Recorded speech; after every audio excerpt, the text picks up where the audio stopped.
And welcome back to Take Action News, everybody. David Shuster here. Take Action News this Saturday, of course, December the 15th. We're talking about the awful tragedy in Newtown, Connecticut yesterday.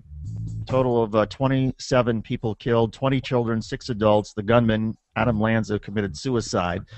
There's also his mother that he shot in the face before he went to the school yesterday. With the latest information about the guns is that he was using an assault weapon, 223 caliber assault rifle, a Sig Sauer, which is a semi-automatic handgun, and a Glock, which is another semi-automatic handgun.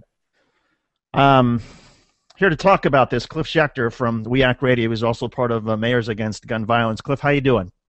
I'm doing great, David. How are you? Good. So, Cliff, first, your reaction to the news and what we've learned about it. What do you make of it all? I mean, it's obviously it's overwhelming. It's hard for anybody to kind of process this when you think of. I mean, I saw you obviously on the current. You're reporting on the story last night, but at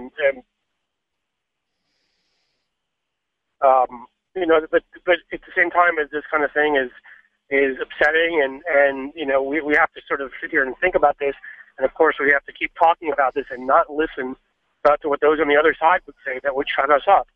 I mean, it's hugely important that it has been that with 11 of the 20 massacres like this over the recent years, these huge massacres have been in the United States. This is where this kind of thing has happened. We've chosen as a society at this point to let the extremists like the NRA determine what our gun policies will be, and to not have it take the same path that the rest of the Western world has taken. And so it's shocking. I mean, look, I've got 2 young boys. It's heartbreaking on a personal level, but also obviously it's something that this is a problem that is largely solvable if we're willing to do it. Cliff, what are some of the immediate steps? And I know we've had this discussion so many times before, but what is some of the legislation that sits there right now, or some of the proposals that are sitting in front of Congress right now that could, I don't know, say, prevent people from just buying guns willy-nilly at gun shows, or could stop the mentally insane or the criminals from being able to buy guns at gun shows?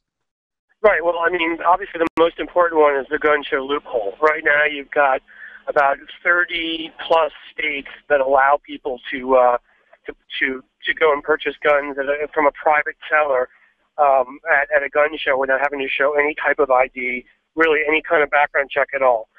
In a sort of an ironic and disgusting note, National Rifle Association, one of the states that has closed that loophole, Michigan, the NRA was fighting as of recently, like the last couple of days, with what's been going on in Michigan to get them to reopen the gun show loophole, and they lost out on that, even with a very conservative legislature and governor there, showing how obviously way out of whack they are. When it comes to closing this loophole nationally, people need to contact their Congress members and talk to them about the Fixed Gun Checks Act.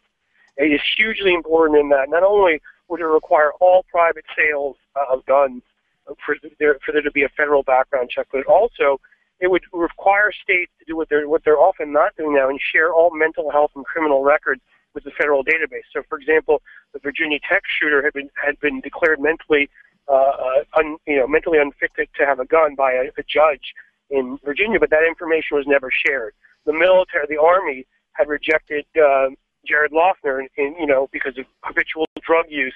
That was information that should have been shared with the federal database, and it wasn't. So that's the most important bill. Obviously, also there's the terror gap right now, where people who can't even get on an airplane, are able to go and purchase firearms, and that's something obviously also that is very dangerous, and is something that people should contact their members about. Cliff, I hear you struggling as as every parent may do on occasion with kids who are wanting some attention and are maybe having a meltdown for whatever reason, maybe because you guys aren't at a baseball game. As a parent, what went through your mind when you first heard about, the carnage involving kindergartners? Well, as a parent, obviously, I apologize for that. That's okay. That's all right. Look, as a parent, and I think you said it in terms of having kindergartners, you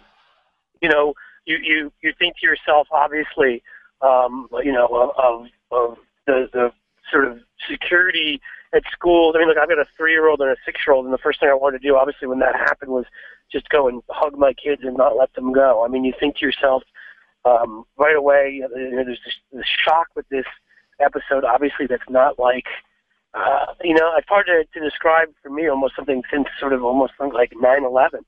The kind of sort of shock and sort of sorrow, and it was, hard for me to get anything done yesterday. I just think, as parents, I think people need to realize that their kids are kind of put in, a more vulnerable state, obviously, because of what the laws are out there, and you need to sort of to realize that, to not be unrealistic and to not let fear dictate your life, and at the same time, you need to go and really contact your congresspeople and fight for stronger laws, because I think most parents with little kids had that same reaction yesterday. I would assume they did. Cliff, did your kids see the news, and if somehow they did happen to see the news, how would you explain it to them? Well, yeah, I mean, my 3-year-old doesn't really understand it. He was the one who was helping serenade me in the back seat here, as you heard a couple of minutes ago.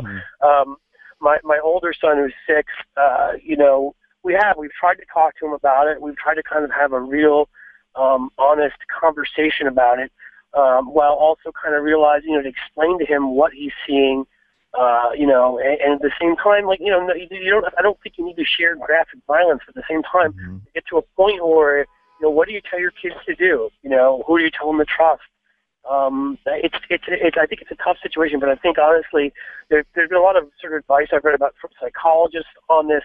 They kind of look through their kids, they kind of behave differently, and when in drawings they make, and reflecting and stuff. I just think you try to be as honest as you can be, and at the same time, you try to also realize they are young kids, and this kind of thing.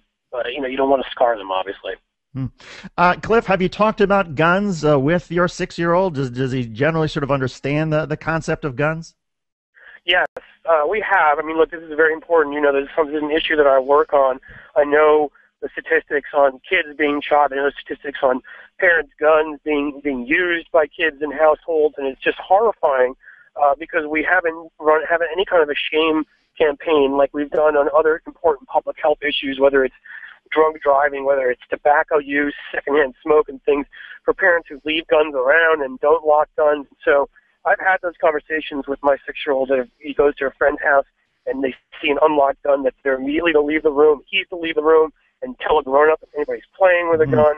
I mean, it's just crazy. You have to have these conversations. Now, look, I don't want to say anything, in a school situation, it gets tougher because, again, you have to trust people there to make the right decision. Yeah. That's a really, I'm not saying, Cliff, we're going to continue the conversation on the other side of this break. Got to hit the break, though. We'll continue our conversation with Cliff Schecter here on Cliff Schecter on Take Action News. We Activate, streaming live on our YouTube channel. You're listening to Take Action News.